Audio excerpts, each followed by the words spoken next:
This is William K. Murtaugh, Murt Witness 1. And what I would like to touch upon today are unheeded warnings. Now we have an individual whose whereabouts is unknown. He's either dead or he's alive, wandering around the country.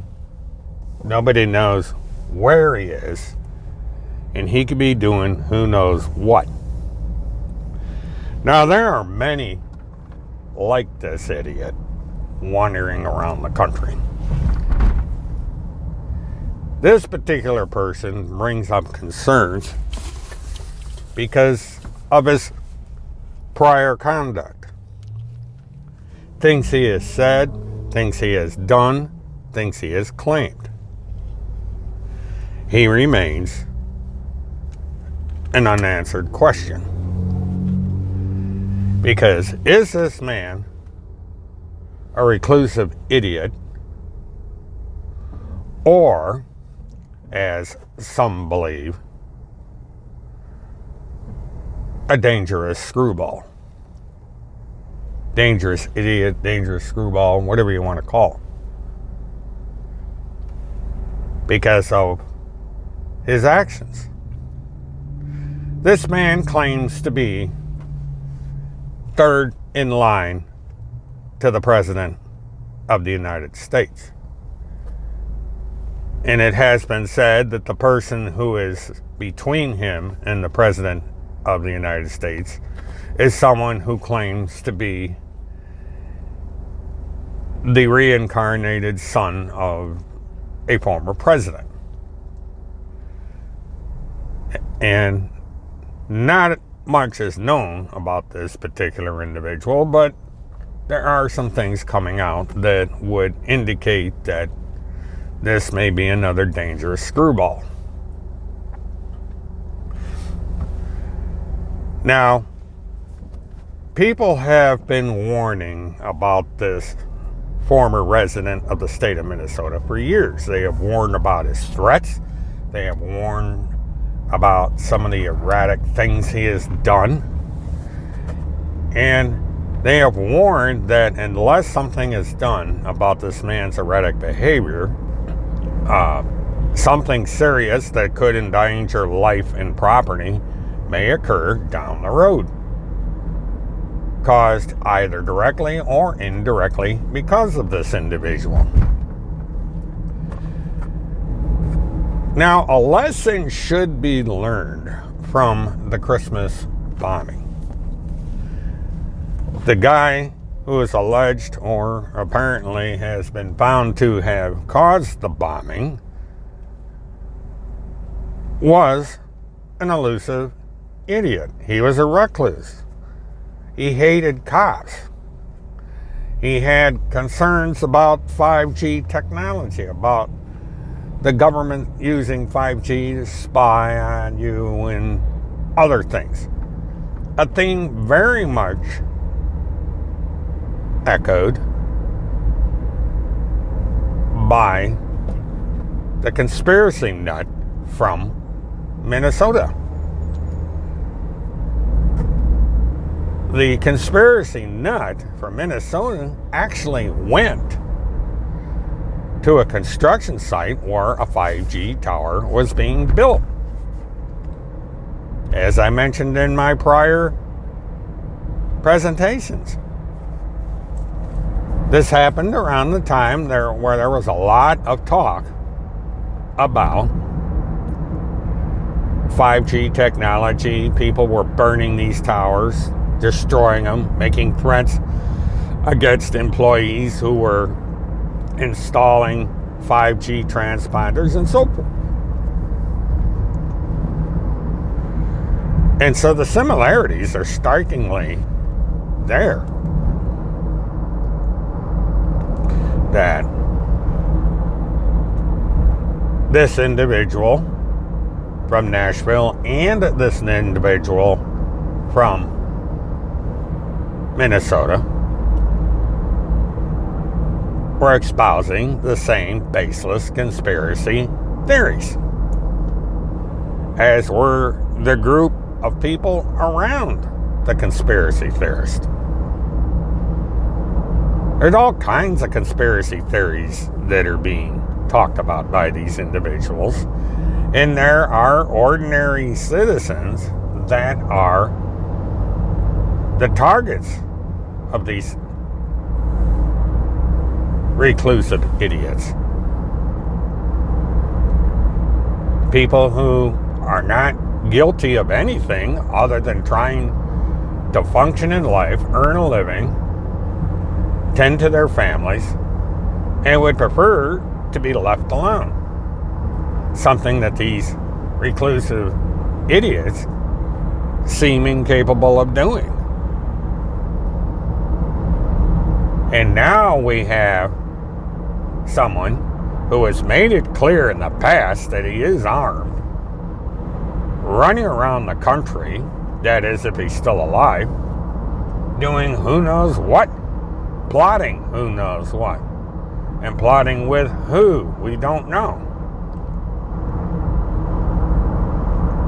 Now, I had a rather intriguing conversation last night with someone who claims to either be him or someone associated with him. And I asked a simple question through this long conversation. Can you show proof of life of this man being alive?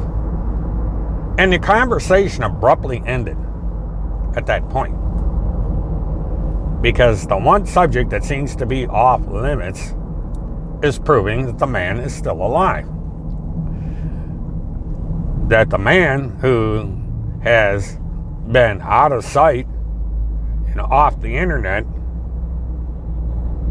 for 6 months refuses to get on camera and show the public that he's still alive. That the only thing you hear about this person with his name on it are written articles on blogs and repeats of former recordings that this individual made years ago. Nothing new, nothing current. Just old repeats. So the question remains, is this man still alive? And if he's still alive, what the hell is he doing? Why is he being elusive? Why is he in hiding?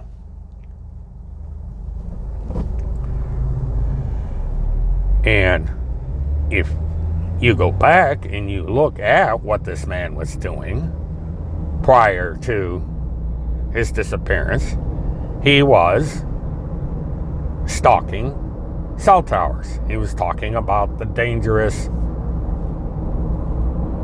5G technology. He was talking about people he claims were kidnapping children, sacrificing the children in these satanic rituals, drinking their blood, farming them for chemicals, and all sorts of bizarre things. He pronounced people guilty of crimes with absolutely no proof, except perhaps a recording of a woman under the influence of drugs who later recanted her testimony, said that the testimony was altered, distorted, out of context.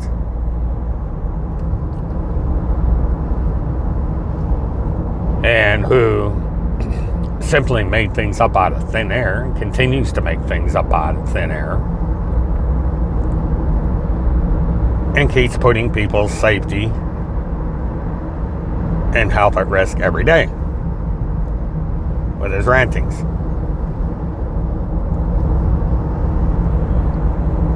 Now, today, there are articles circulating that it was known a year ago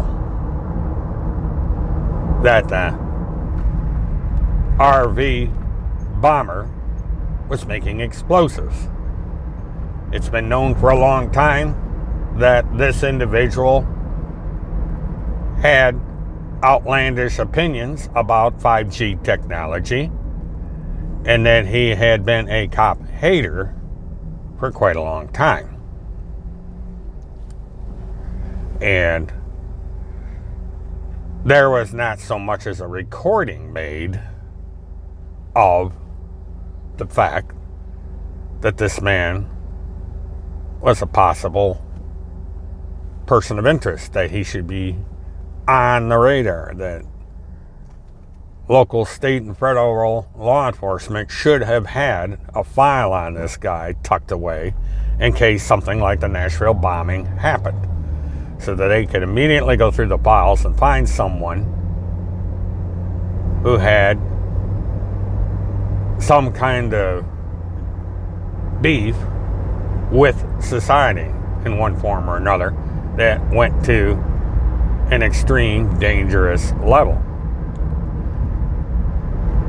And this man, who lived 10 miles from the site of the bombing, may have been able to be stopped a lot earlier. A man who pretty well made it known that he was going to be remembered by the city of Nashville forever. That he was intending to do something that is going to make his place in history, so to speak. And the bombing happened. Fortunately, nobody but the bomber was killed.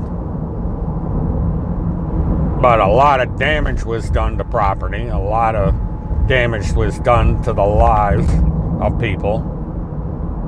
And the health and safety of law enforcement officers and the residents of the area were put at risk. This could have been a disaster of monumental proportions had not the person made the warning tape and warned people to get the hell out of there before he blew everything to kingdom come. So we have to wonder if another warning is going to go unheeded, and at some time in the future, this elusive, unemployed individual driving around in a car full of junk, making up all these fantastical conspiracy theories, calling people satanic ritual performers or what have you, fish people, reptile people, criminals, domestic terrorists, suspected pedophiles, and so on. Is he putting these people's lives in danger? Are these people in fear of their lives due to the rantings of this idiot and those around him? We already have examples of what can happen when these people go unheeded. A man who is part of their group, who actually had the same beliefs and theories and so on and so forth, got himself murdered as a result of his actions because he made promises he couldn't keep. Chris Hallett, who knows absolutely nothing about the law, made up all kinds of things that didn't make sense. And a woman believed him, took his advice, and found herself in a much worse situation than she would have had she simply taken some common sense steps in an attempt to resolve her dispute with CPS. And because of the failure of Chris Hallett to fulfill his promise to the woman, she killed him, murdered him, executed him. And now her life is turned upside down. She's facing prison for the rest of her life. She is never going to see her children again, except maybe behind a glass window. And that's it. And another woman is on trial in Colorado next month, or in February. Same thing. She got involved with these people. The people failed her. People made her situation worse. And now she is going to pay the price for their actions. And what is next? What damage is this crackpot from Minnesota going to instill on other people? Because he convinces them that he's something that he is not. He convinces them that he is third in line to the President of the United States, soon to be former President of the United States. That he is part of this all-important organization based out of Florida who fights terrorism and so on and so forth. An organization he knows nothing about, that he misstates their mission, as it were. He is no part of this organization. He is no part of anything that has to do with the United States government. He is, at best, a vigilante. A know-nothing vigilante. A dangerous vigilante. He is taking the law into his own hands, as are those around him, and they are going to cause unnecessary harm to the public at large. And unfortunately, while law enforcement may recognize them for what they are, they do not consider them dangerous enough at the moment to do anything about their actions. And the social media providers, YouTube, Twitter, BitChute, Parler, so forth, don't seem to understand that they are enabling some very dangerous people and giving them the ability to do very dangerous things. All these corporate giants seem to be concerned with is making money. And so they give these dangerous crackpots a platform in which to plan out and eventually execute their criminal actions. And people needlessly suffer for this act of ineptitude on the part of the social media corporate world. Now, I have talked a bit before about Section 230, which is supposed to give these corporate giants liability protections from the acts of these dangerous individuals. President Trump, for his own reasons, wants this protection lifted completely. And I'm waiting for it, because I will personally file a lawsuit against BitChute, Twitter, and Parler, among other social media platforms, for damages. I will seek injunctive relief, as will thousands of others, because these social media platforms allow these kind of dangerous people to plot out their dangerous actions and to incite people to carry these actions out. Now, there is no telling what influenced the Nashville Bomber. Did he read on QAnon about the claims that had been made about 5G? Perhaps he got the idea from someplace. It's unlikely that he just sat in his living room one day and decided, oh, these 5G towers are spying on people. I'm going to go down and blow up a building in downtown Nashville.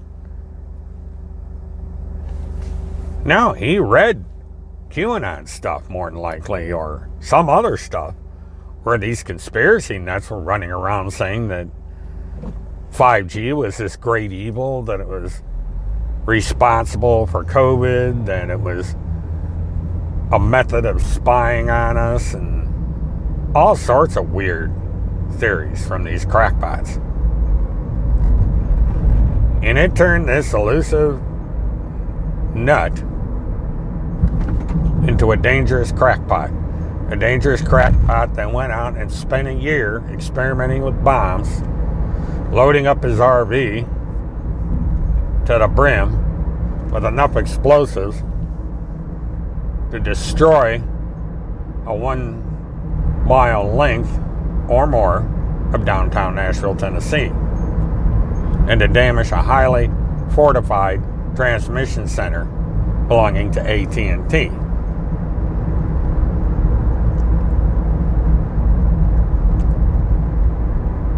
And another thing that should have been given warning is the fact that this man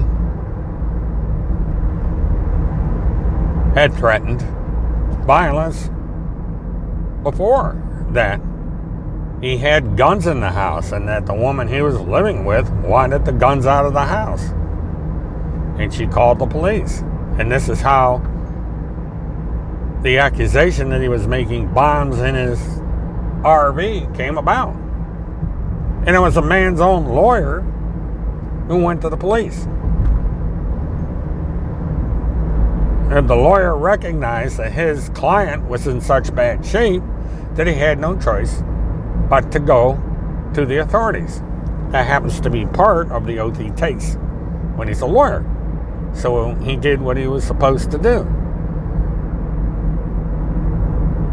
And the cops that this man hated so much didn't do a damn thing about it. They said there wasn't enough there. They couldn't do anything. But they didn't put him on any kind of a watch. They didn't patrol the area. They didn't keep an eye on him. Nothing. A folder was made of the incident, shoved in a file cabinet somewhere, and forgotten about. Until the bombing. Until people started looking into what made this man tick, what may have caused him to go over the edge. And this police report was found about this guy making bombs in his house.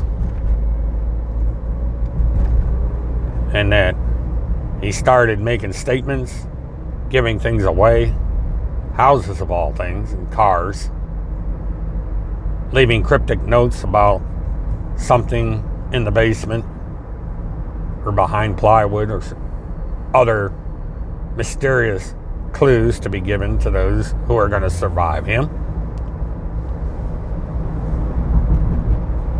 This was not something that was spur of the moment.